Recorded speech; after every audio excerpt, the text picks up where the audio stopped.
स्वागत है आप सभी का मूर्ति नॉलेज में। और आज हम लोग शुरू करने वाले हैं पूर्ण प्रतियोगिता में दीर्घकाल में फर्म का संतुलन।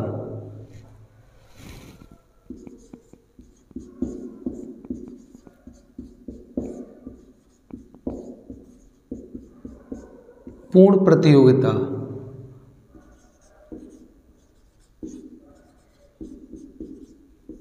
दीर्घकाल में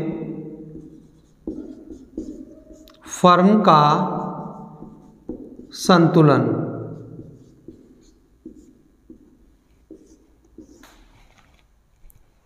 दीर्घकाल एक फर्म के लिए समय की वह लंबी अवधि होती है जिसमें एक फर्म अपने स्थिर साधन और प्लांट आदि के आकार, क्षमता और उत्पादन के पैमाने में परिस्थितियों के अनुसार बदलाव कर सकती है और यहाँ तक कि नए प्लांट भी लगा सकती है।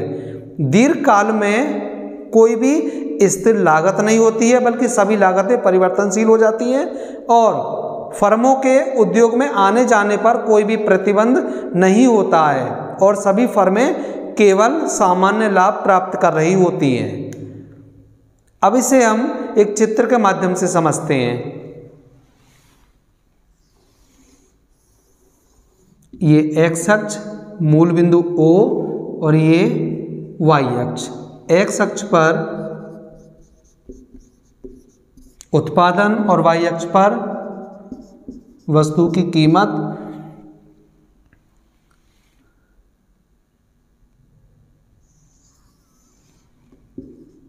LAC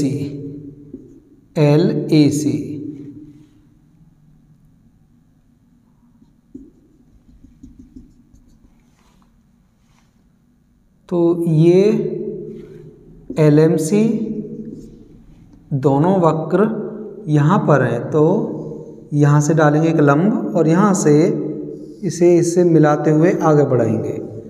यहाँ पर ये हो जाएगी PP यानी उद्योग द्वारा निर्धारित फर्म की कीमत, जहाँ पर AR बराबर MR है और ये संतुलन बिंदु होगा E और ये उत्पादन OQ।